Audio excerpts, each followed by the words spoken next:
আসসালামু আলাইকুম রহমতুল্লাহি বারাকাতু। আপনার জন্য এটা নিয়ে আসলাম রিয়াকশন ভিডিও বাংলাদেশের। তো রাজনীতিক রিয়াকশন একটা ভিডিও নিয়ে আসলাম। যদি আপনার মতামত অবশ্যই কমেন্টে জানাইবা। তো দেখতে থাকুন ভিডিওটা অনেক। স্বাগতম দর্শক, আপনারা ইতিমধ্যে গণমাধ্যমে সমন্বয়কদের হাউমাউ কান্না দেখেছেন। তো তাদের এই কান্নার বিষয়ে কিছু কথা বলতে এসেছি, আমাদের সাথেই থাকবেন। আমি প্রথমেই ক্লিপটি একটু দেখাচ্ছি আপনাদেরকে। এগুলো যদি চলতে থাকে তাহলে কেন আমাদেরকে কেন সামনে রেখে তাদেরকে আন্দোলন করতে হয়েছে? কেন আমাদেরকে জীবন বাঁচি রেখে এই পর্যায়ে আমাদেরকে নামানো হয়েছে দেশের? আমরা তো এরা দায়িত্ব নিতে চাই নাই। মানে তারা দায়িত্ব নিতে চায়নি, তাদেরকে নামানো হয়েছে। তারা এমনি এমনি নামেনি, মোটা অঙ্কের উৎকোচ পেয়ে এবং তারা অনেকটাই জঙ্গি খেলাফত কায়েমের স্বপ্নে নেমেছিল। তো আওয়ামী লীগ সরকারকে হটানোর পর তারা গোপনে এই জঙ্গিদের সাথে আতাত করে তারা বিএনপিকেও মাইনাস করার চেষ্টা করে এবং বিএনপি সেটা অলরেডি বুঝে ফেলে। বিএনপি যখন তাদেরকে তালাক দেয়, তারা দেশের বাইরে যাওয়ার পায়তারা করে, কিন্তু সপরিবারে যাওয়া সম্ভব হয় না। অনেকেরই এই সমস্যার কারণে তারা এখন বিএনপিকে বাপ ডাকে, বাপ ডেকেও কাজ হয় না। তখন তারা নাটক করে জনগণের সিম্পেথি পাওয়ার জন্য হাউমাউ করে কান্না করছে। কিন্তু কয়েকদিন আগে এদের আস্ফালন আমরা দেখেছি যে এরা কিভাবে দেশের প্রধানতম যে রাষ্ট্রনায়ক, আপনারা যে যাই বলেন না কেন, যারা দেশ শাসন করেছে ভালো মন্দ দুটেই আছে। এখন এই দেশে শেখ হাসিনা বলেন, বেগম খালেদা জিয়া বলেন, হুসাইন মোহাম্মদ এরশাদ বলেন, তাদের প্রত্যেকেরই কিছু কিছু ত্রুটি আছে এবং তাদের দেশ পরিচালনার দক্ষতাও আছে। না হলে তারা শাসক হতো না এবং দেশ পরিচালনা করতো না। তো এরা 2 দিনের বৈরাগী যেভাবে সবাইকে তুচ্ছ তাচ্ছিল্য করে, সেটা আসলে সমালোচনার পর্যায়ে পড়ে না। তো এখন তারা যে অপকর্মগুলি করেছে, যেভাবে পুলিশ পিটায় হত্যা করে ঝুলায় রেখেছে, যেভাবে আওয়ামী নেতাদের বাড়িতে শিশু বৃদ্ধ থাকা অবস্থায় আগুন জ্বালিয়ে ঘর বাড়ি পুড়িয়ে দিয়েছে এবং সেই সমস্ত যাতে মিডিয়ায় না আসে সেজন্য তারা মিডিয়ার গলা চেপে ধরেছে। তো এখন তাদের আশঙ্কা হচ্ছে যে আওয়ামী লীগ যদি আসে, আওয়ামী লীগের নাম শুনলেই, ছাত্রলীগের নাম শুনলেই তারা আটকে ওঠে। তাদের মনে হয় যে আজরাইল আমাদের সামনেই আসতেছে। আমরা তো রাজনীতিতে এভাবে আসতে চাইনি, আমাদের কিন্তু ঠেলে আনা হয়েছে। যে তোমরাই নেতৃত্ব দাও, আমরা তোমাদের সাথে আছি, তখন করা হয়েছে। এখন তো একটা আওয়ামী লীগের নেতাদেরকে সুবিধা দিয়ে টাকার বিনিময়ে প্রতিষ্ঠিত করে রাখা হচ্ছে। এই আওয়ামী লীগকে পুনর্বাসনের জন্য কি এই লোকগুলো ইয়ে দিয়েছে? তারা মনে করে যে আওয়ামী লীগকে বিএনপি পুনর্বাসিত করতেছে, কিন্তু তারা আওয়ামী লীগ সম্পর্কে ন্যূনতম ধারণা নেই।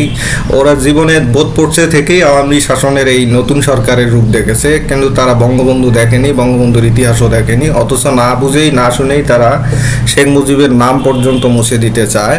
তো এখন তারা যে ভয়টা পাচ্ছে সেটা হলো আওয়ামী লীগকে মনে হয় কেউ ফিরে আনছে উৎকোচ নিয়ে টাকার বিনিময়ে। আসলে তো আওয়ামী লীগ কি? আওয়ামী লীগ দাদা আওয়ামী লীগ, বাবা আওয়ামী লীগ এবং নাতি আওয়ামী লীগ। তো 3 পুরুষের আওয়ামী লীগকে এই চাংরা পোলাপান মুছে দেবে, এই ধরনের দুঃসাহস এরা দেখলো। বিএনপি বোঝে যে এই দেশ পরিচালনা করতে গেলে তাদের আওয়ামী লীগের সমর্থন লাগবে, আওয়ামী লীগ ছাড়া তারা 1 বছরও টিকে থাকতে পারবে না। কিন্তু এই চাংরারা না বুঝে উল্টাপাল্টা করে, বিএনপিকেও মাইনাস করার চেষ্টা করে। এখন তারা জনগণের সিম্পেথি পাওয়ার জন্য কীরকম নাটক করতেছে, অথচ এরাই কত ভয়ঙ্কর রূপ নিতে পারে।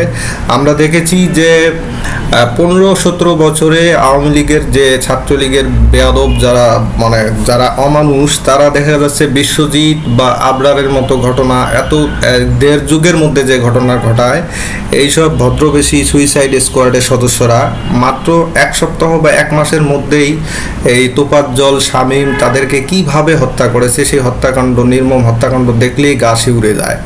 তো দেখি তারা কি বলে। জীবন দিয়েছে। আওয়ামী লীগ নিষিদ্ধের কথা বললে ফাল দিয়ে উঠে রাজনৈতিক দল নিষিদ্ধ করা যাবে না। আওয়ামী লীগ রাজনৈতিক দল নয় কি? ঢাকা বিশ্ববিদ্যালয়ের শিক্ষার্থীদেরকে জিম্মি করে রেখে বছর পর বছর অত্যাচার যে করেছে সাদ্দামের নাম শুনলেই তারা ভয় পায়, কারণ অলরেডি গণমাধ্যমে সাদ্দামের সাক্ষাৎকার বা কমেন্ট নেওয়া শুরু হয়েছে। তো সাদ্দাম তো বলেছে যে আন্দোলন আসবে, আন্দোলন যাবে, ছাত্রলীগ কিন্তু থেকে যাবে এবং প্রত্যেকটা বিষয়ের জবাব দেওয়া হবে। তো এই সংলাপগুলি তাদের অন্তর কাঁপিয়ে তোলে। এখন সাদ্দামের নাম শুনলেই তারা মনে ঘুমাতেও পারে না।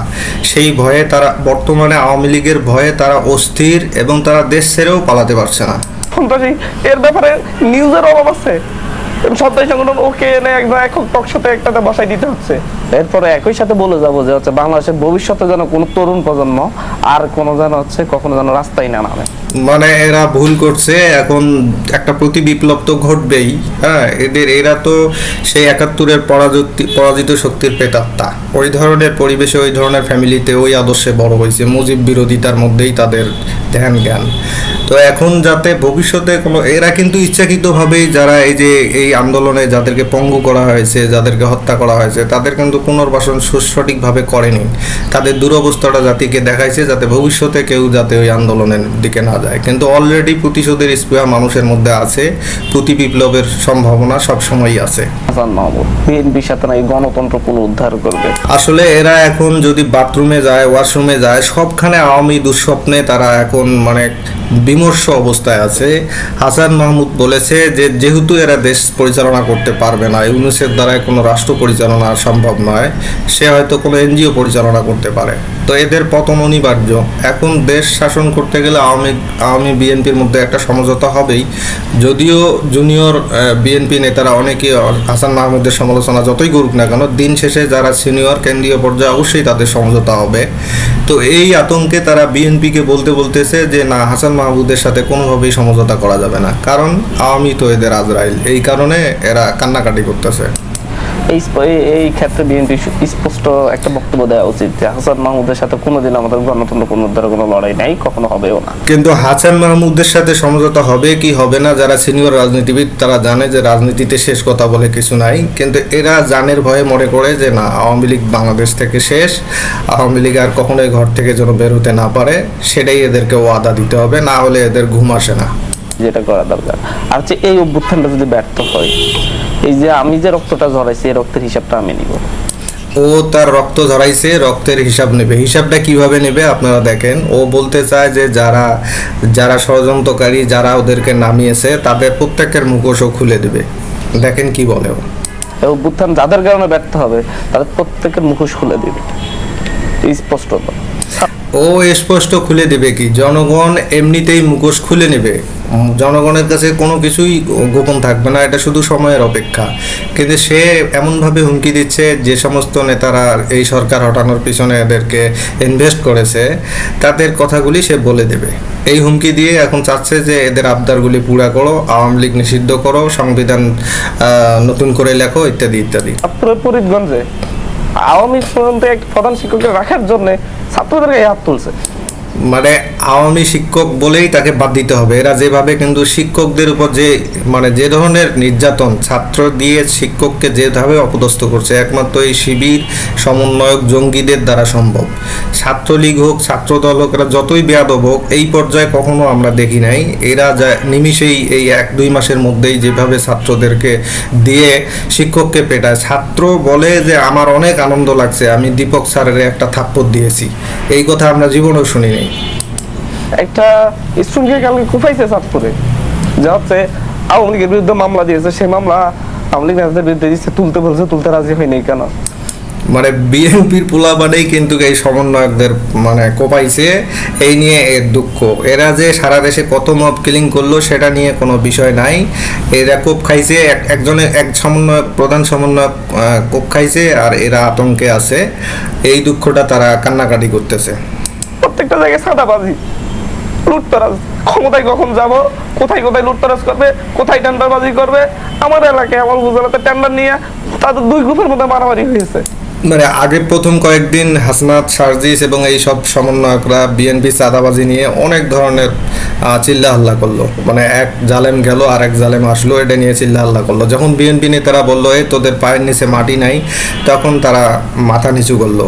এখন আবার যখন দেখে যে যান বাঁচতেছে না, তখন আবার কান্নাকাটি করে বলতেছে যে বিএনপি সারা দেশে চাঁদাবাজি করতেছে, ক্ষমতায় যাওয়ার জন্য ব্যস্ত হয়েছে, নির্বাচনে তারা দিতেছে। আমরা তো নির্বাচন দেব, আমাদেরকে একটা সংস্কার করার সুযোগ দেব।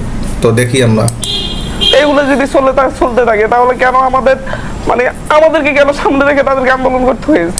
কারণ সংবিধান লঙ্ঘন করে গায়ের জোরে বা সুইসাইড করে বা অন্যকে হত্যা করে একটা বিপর্যয় সৃষ্টি করে সরকার হটানোর মতো লোক একমাত্র তোমরাই আছো। আত্মঘাতী হামলা বা নিজের সহপাঠীদেরকে হত্যা করে সরকারের নামে চালিয়ে দিয়ে মানুষকে উত্তেজিত করা তোদের দ্বারাই সম্ভব।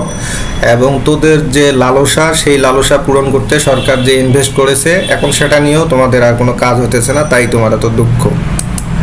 কেন আমাদের জীবন বাঁচিয়ে রেখে এই পর্যায়ে আমাদেরকে নামানো হয়েছে দেশের? আমরা তো এই রাস্তার দায়িত্ব নিতে চাই নাই, আমরা তো রাজনীতিতে এভাবে আসতে চাই নাই। অবশ্যই চাইছো, তোদের খেলাপথের স্বপ্ন ছিল। তোরা যে টাকা পয়সা লাভ করছো পাশাপাশি এই চিন্তা করছো যে আমরা তো এখন জনগণ আমাদেরকে নেতা ভাবতে শিখেছে, তাই এখন আমরা বিএনপিকেও বাদ দিয়ে জনমতের তোয়াক্কা না করে জনতার নাম ভাঙে ছাত্র জনতার নাম ভাঙে আমরা একটা খেলাপথের সংবিধান রচনা করি। সেটা তো বিএনপি কোনোদিনই মানবে না এবং চিরস্থায়ীভাবে ইউনুসকেও থাকতে দেবে না। আমাদের কিন্তু ঠেলে আনা হয়েছে, মানে হচ্ছে যে তোমরাই নেতৃত্ব দাও, আমরা তোমাদের সাথে আছি। তো সেটা তো তোমাদের কিছু সময়ের জন্য দিছে, তোমরা কি দেশ শাসন করতে পারবে নাকি? তোমাদের নেতৃত্ব তো এমনি দেয় নাই। তখন করা হয়েছে, এখন যখন আমরা বলবো যে হচ্ছে যে ফ্যাসিস্ট হাসিনা নেই, সংবিধান আছে, এটাকে ফেলে দিয়ে নতুন সংবিধান করেন, তখন সাংবিধানিক সংকট, এটা তোমরা করতে পারবো না, আমাদেরকে করতে হবে। তো তোমরা কিভাবে করবা? একটা সংবিধান কত যুগ ধরে রচনা হয়েছে, কত সংস্করণ হয়েছে, তোমরা এক নিমিষেই ছুঁড়ে ফেলে দিতে যাচ্ছ। এটা সংশোধন করা এক জিনিস, তোমরা সম্পূর্ণ ফরম্যাট চেঞ্জ করতে চাও। মুক্তিযুদ্ধের চেতনা, মুক্তিযুদ্ধের ইতিহাস, তোমরা রিসেট বাটন পুশ করো। বাটপাড়েরা রিসেট বাটন পুশ করে সেই 47-এর সেই পাকিস্তানি জিন্নার স্বপ্ন দেখো তোরা।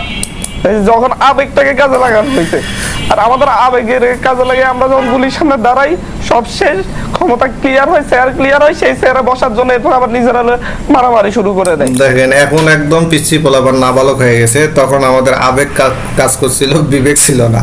এখন ওদের বিবেক জাগ্রত হয়েছে। আমরা তো পড়ার টেবিলেই থাকতাম, কেন আমাদেরকে আপনারা এই জায়গায় ঠেলে দিয়েছেন? গুলির সামনে আনছেন কেন আপনারা?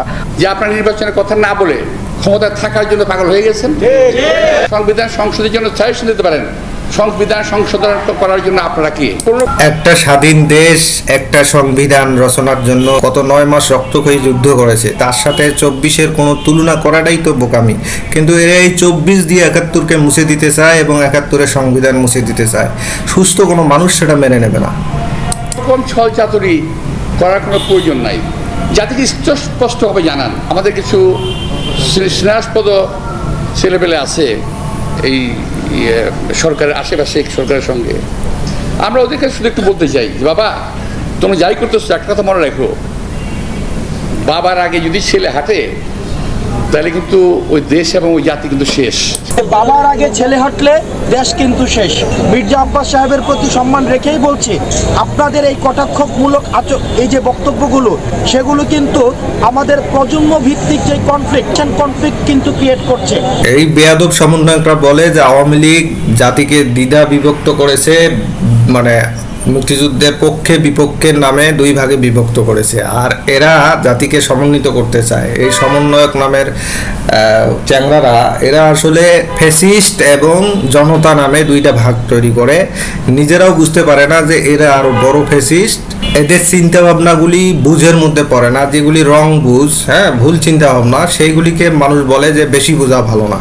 বোঝা ভালো, কিন্তু বাবা মার চেয়ে বেশি বোঝাটা বোধহয় খুব বেশি ভালো না। ঠিক বলেছেন, বোঝা ভালো, বেশি বোঝা ভালো না। বেশি বোঝা বলতে আসলে কি বোঝায়? এই ফাউল চিন্তা ভাবনাকে বোঝায়, সমন্বয়কের চিন্তা ভাবনা বোঝায়। বড় প্রশ্ন, বিএনপি থেকে প্রশ্ন শুনেছি, সেখান থেকে আমরা জেনেছি যে এই সুপ্পু হচ্ছে, ওনাদের মুখ থেকে শুনছি এই সুপ্পু হচ্ছে একটা আসামি ছিল। নিজেরা পড়ালেখা করতে পারো না, নিজেরা ইতিহাস ঘাটতে পারো না। একটা দল একটা স্বার্থে বলে দিল যে চুপ্পু খারাপ, আর এখন তাদেরকে দিয়েই তাদের চুপ্পুকে নামাইতে চাও, বোকারা। তাকে সেখান থেকে রাষ্ট্রপতি বানানো হয়েছে, সে চুপ্পুকে রাখার জন্য এত দরদ কেন? তাহলে গণঅভ্যুত্থানে আমরা যারা নেতৃত্ব দিয়েছি, আমরা আশঙ্কা করছি যে ওনারা ক্ষমতায় আসলে আমরা দেশে থাকতে পারবো না। চুপ্পুকে বাদ দিলে তো একটা পুতুল খেলা হয়। রাষ্ট্র বলতে একটা জিনিস আছে, সরকার বলতে একটা জিনিস আছে। তোরা তো সব গায়ের জোরে করতে চাস। গায়ের জোর তো কদিন পরে বুঝতে পারবি গায়ের জোর কারে বলে। আমরা তো ওনাদের কাছে গিয়ে বলেছি আপনারা আমাদের বাবা, আমরা আপনাদের সন্তান।